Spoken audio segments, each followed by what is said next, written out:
Olá, gente. Estamos aqui para mais um capítulo do livro O que faz o amor durar, do John Gottman e da Nan Silver. O capítulo de hoje, que é o capítulo 7, é o Guia Fácil da Afinação, a uma arte da conversa íntima. Então, nós vamos, neste capítulo, trabalhar um pouco com a ideia de como gerar a tal da afinação, que o autor coloca como um dos fatores principais para criar as condições de confiança entre o casal, que são a base, né? Essa questão da confiança é a base para o tal do amor durar, né? Muito bem.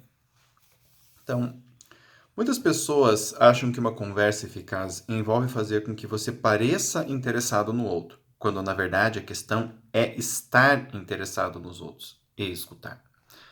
Bom, aqui já dava para parar o vídeo, falar só dessa frase e tocar o barco, né?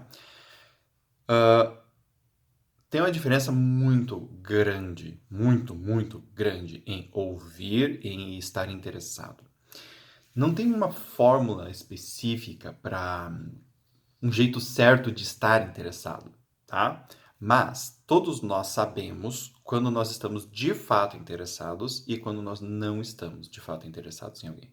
Isso é muito claro para nós, se torna muito evidente quando a gente realmente escuta o outro e quando a gente está ali meio que cumprindo tabela, né? Quando estamos ali meio que, né? Tá ouvindo, aí a pessoa te pergunta o que ela acabou de dizer, você não sei, né? Então, é sobre isso que ele está falando. Tu conversar com alguém, tá? Não significa você falar muito, não significa um monte de coisa, mas significa, em termos da confiança, que você está de verdade interessado. Essa daqui é uma base, é um fundamento para a conversa. Não está interessado, eu costumo dizer para meus clientes, não está interessado ou está num momento ruim, né? Sei lá, tu chegou em casa, tá cansado, tal. Diga só um pouco. Eu não quero conversar agora, eu não posso conversar agora. Quando eu for conversar com você, eu quero estar aqui para realmente te ouvir. Né? Porque muitas vezes as pessoas sentam e escutam, mas não ouvem o que o outro está dizendo. Né? E isso prejudica bastante o relacionamento. Certo? A chave é o que chamo de a arte da conversa íntima, que na verdade é uma abordagem iniciante à afinação. A conversa íntima não requer a discussão de conflitos ou de assuntos delicados. O negócio é simplesmente conversar. Vocês podem aplicar essas habilidades de conversa sem que o outro saiba, apesar de que, é claro, quanto mais vocês trabalharem juntos no processo, melhor. Então aqui é importante perceber isso, né? Uma conversa íntima não requer a discussão de conflitos ou de assuntos delicados. Por que isso é importante? Porque a maior parte das pessoas faz o quê? Elas vão sempre naquela ideia de fazer uma DR. Né? E o que acontece quando a pessoa faz uma DR? A pessoa vai falar de problema, ela vai falar de coisas complicadas e tal. Só que, muitas vezes, o casal não tem um nível de intimidade bom o suficiente para falar desses assuntos. Né? Então, assim, a pessoa já quer fazer a prova sem ter estudado antes. Entende? É mais ou menos isso que acontece na maior parte dos casais. Ou seja, um não confia no outro, mas quer falar de assuntos pessoais, íntimos e profundos. É óbvio que acaba não dando certo. Né? Então, é muito importante primeiro saber que eu tenho uma afinação com esta pessoa para depois eu começar a abrir problemas mais profundos. Né? A maior parte das pessoas quer fazer o contrário. Por quê? Por medo. Nós morremos de medo, essa é a verdade. Né? Nós morremos de medo do quê? De nos frustrarmos na relação, de darmos com a cara na porta de novo, né? De levar um pé na bunda de novo, de ser chifrado de novo. Então a gente quer conversar um monte de coisas sem ter preparo, sem ter afinação, sem ter intimidade, para garantir que essa nhaca toda não vai acontecer. Mas isso não funciona. Bem pelo contrário, isso afasta. Tá? Então vamos lá. Expressem seus sentimentos com palavras, ok? Uma estratégia ótima para definir suas emoções é prestar atenção ao corpo enquanto pensam em descrições diferentes do seu estado de espírito. O Dr. Eugene Gendlin, aclamado psicólogo e filósofo, usa uma abordagem que chama de focar-se. Quando vocês estão procurando pela palavra certa para descrever um sentimento, ele sugere que vocês vistam cada palavra enquanto monitoram suas respostas físicas às tentativas. Quando o corpo de vocês relaxar, vocês provavelmente chegaram na descrição correta das suas emoções. É quase como se o corpo dissesse: ah, finalmente é isso. Então, o que ele está falando aqui? Muitas pessoas falam em termos de sentimento assim: bom, ruim. Eu estou me sentindo bom, eu estou me sentindo ruim. Não. Eu estou me sentindo triste. Eu estou me sentindo com raiva. Eu estou sentindo inveja, eu estou sentindo ciúme, eu estou sentindo orgulho, eu estou sentindo paz, eu estou sentindo tranquilidade, eu estou me sentindo inseguro, estou me sentindo desconfiado, eu estou sentindo desconfiança, eu estou sentindo confiança, estou me sentindo excitado, empolgado, interessado, desinteressado, desanimado, desempolgado, entediado, alegre. Estão entendendo? Isso faz muita diferença numa conversação. Né? Então, expressar o sentimento com palavra que de fato identifica um sentimento é muito importante. Ai, mas eu não consigo isso 100% das vezes. É claro que você não consegue, nenhum ser humano consegue. Por isso que ele está dando essas dicas de como acessar, né, com maior grau de precisão, essas palavras, ok? Ele fala aqui também, assim, sobre a Julie Gottman, que é a esposa dele. Depois de comandar exercícios de relaxamento, ela pede que digam alguma coisa que não é verdade em voz alta. Como? Não amo meu cachorro Fritz. E prestar atenção à maneira como o corpo reage. Depois ela pede que falem a verdade. Amo meu cachorro Fritz. E perceba a diferença nas respostas do corpo para determinar como as palavras certas se encaixam em situações reais. Uma tática que geralmente uso com casais é lhe fornecer uma lista de palavras, né? Tudo isso que eu falei aqui até agora. Tá? E várias outras, aqui no livro tem várias outras. Então, assim, percebem como o corpo é fundamental para saber qual é a emoção que eu estou sentindo? Então, eu sempre checo no corpo, tá? E checar no corpo não significa sentir prazer. Não é uma coisa, ai, que delícia. Não. Significa sentir que aquilo encaixa, mesmo que isso seja doloroso. Mesmo que seja, por exemplo, ao invés de dizer estou com raiva de você, a palavra e a emoção certa sejam mágoa. Eu estou magoado com você. O corpo não vai gostar, não é prazeroso. Ai, que delícia sentir mágoa de alguém. Não, isso não vai acontecer. Mas é importante que o corpo assente. É isso, é mágoa. Não é raiva, não estou com raiva de você. Eu estou magoado com você, eu estou triste com você. Tá? Ok? Então, assim, é bem importante vocês perceberem essa diferença nas palavras, tá? Façam perguntas abertas. Abertas, né? Psicólogo adora fazer pergunta aberta. Embora muitas vezes sejam necessárias fechadas, mas as abertas são muito importantes. Evitem questionamentos que seu cônjuge possa responder com uma única palavra sim ou não, pois isso mata a conversa antes mesmo de começar. Então, você gosta de mim? Sim. Né? Como você se sente em relação a mim?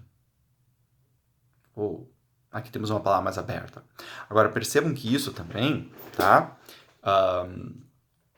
Todo livro, gente, todo livro que vocês forem ler, todos os livros que vocês forem ler, que trouxer algo neste sentido, né? Por exemplo, faça a pergunta aberta. Faça a pergunta aberta é uma frase que está dando um comando. Faça a pergunta aberta.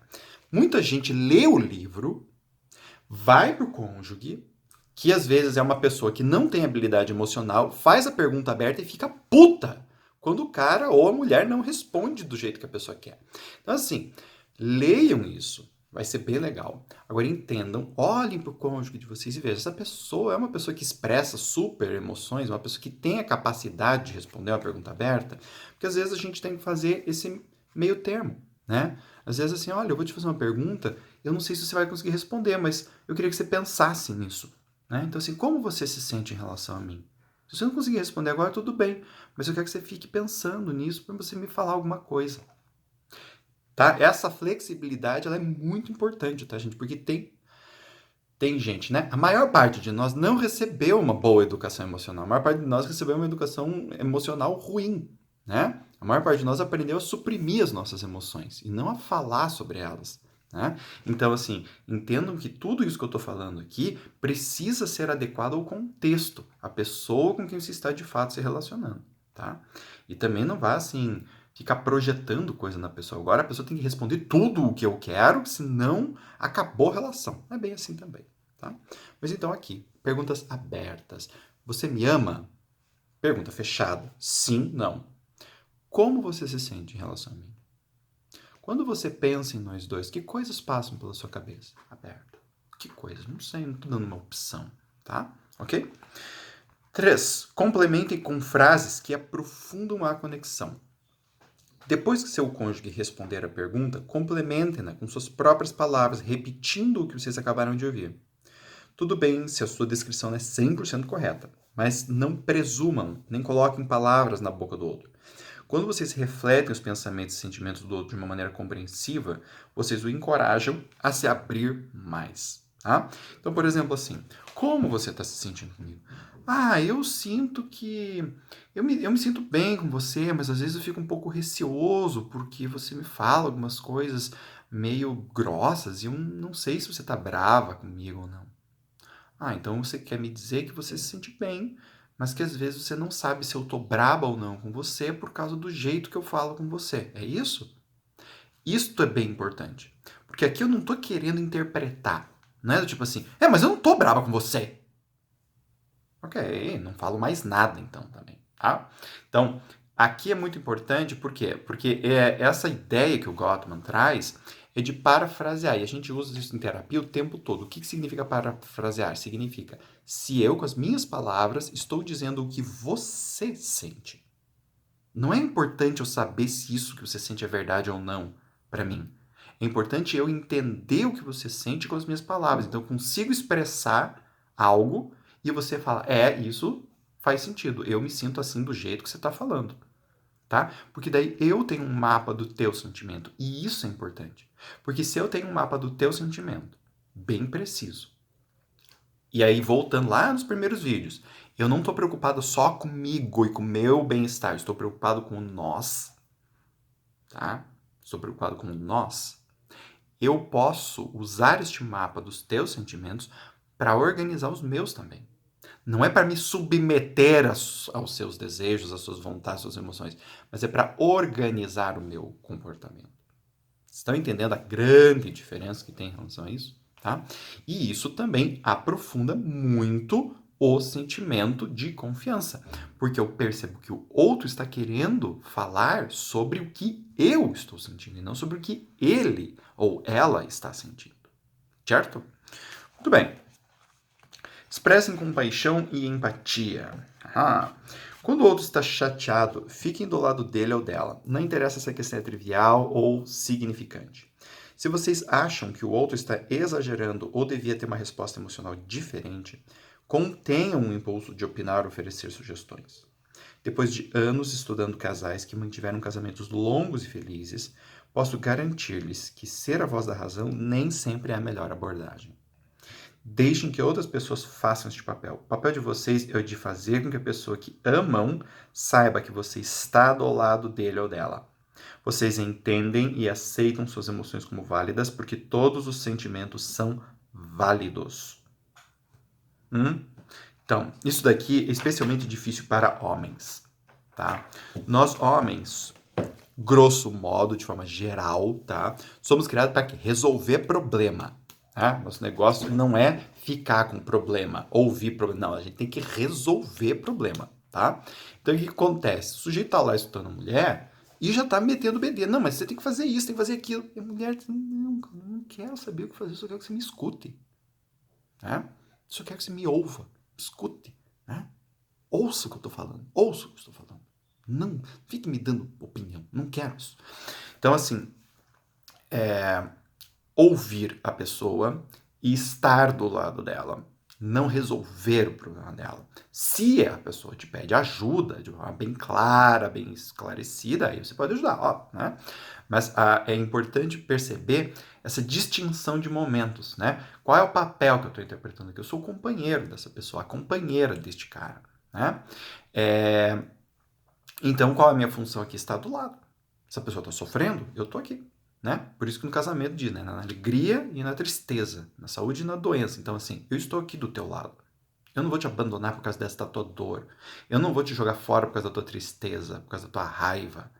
Eu aceito esta emoção, por mais difícil que ela seja. Né? Uma das coisas mais difíceis em conversa de casal é do tipo assim, eu entendo a tua raiva de mim.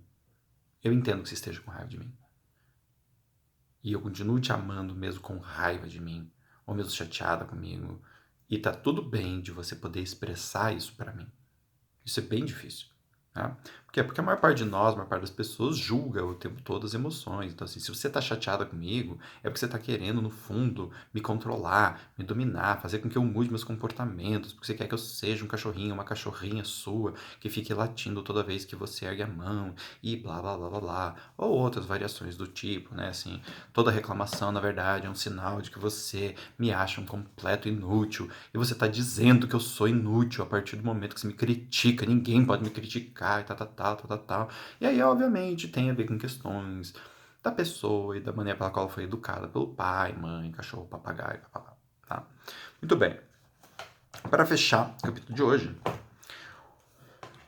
ele continua falando sobre isso, né? O aconselhamento impulsivo pode parecer um descaso ou um insulto para várias pessoas, tá? Você está dizendo que eu não sou capaz de pensar em uma solução? Eu não sou demente. Lembre-se do lema de Guinot. A compreensão deve preceder o aconselhamento. Eu iria mais longe e diria que vocês não devem dar conselho nenhum sem que seja solicitado. Estar presente e ouvir já são contribuições enormes. Vira e mexe me perguntam: Kim, eu sou companheiro de uma pessoa com depressão, ansiedade, toque, enfim. O que eu devo fazer para ajudar essa pessoa? Nada se ela não te pedir. Você deve conhecer a doença e entender quais são os limites que você, enquanto ser humano, precisa dar ou não dar para essa pessoa. Mas é você olhando para você na relação. Né? Então, por exemplo, sei lá, tô com uma pessoa muito deprimida ou muito ansiosa, tem coisas que às vezes essa pessoa solicita que eu não vou fazer. Não é apenas para ajudá-la, mas é porque isso fere a relação. Tá? O que a pessoa está me pedindo, ela me pede coisas, ela me solicita, sim, aí eu ajudo. Tá? Eu ajudo ela com coisas que ela me solicita. Ela não me pede ajuda. Ok, eu olho e fico do lado. Isso, inclusive, é uma coisa que ajuda a aprofundar a relação, ajuda a deixar a relação mais concreta. Né? Muitas pessoas querem ajudar o outro de uma forma a salvar a relação, e não é exatamente isso que a gente está buscando aqui. Não estamos buscando salvar relacionamentos. Estamos buscando ver de que maneira essas duas pessoas vão, de fato, conseguir se relacionar ou não. Né? O Gottman, mais tarde no livro, ele vai falar isso. Né? Terapia de casal e todo esse aconselhamento, ele não serve como uma pílula mágica de fazer toda a relação dar certo. Ele serve, sim, como um grau, como um mapa, né, de um relacionamento saudável, e vamos ver dentro deste mapa se é possível dessas pessoas se encaixarem e viverem bem dentro dele. Se é possível dessas pessoas usarem este mapa para chegar em algum lugar legal, ou se o lugar legal é cada um para o seu canto. Né? Então, isso também faz parte deste trabalho. Certo, gente? Bom, espero que vocês tenham gostado desse capítulo e até a próxima.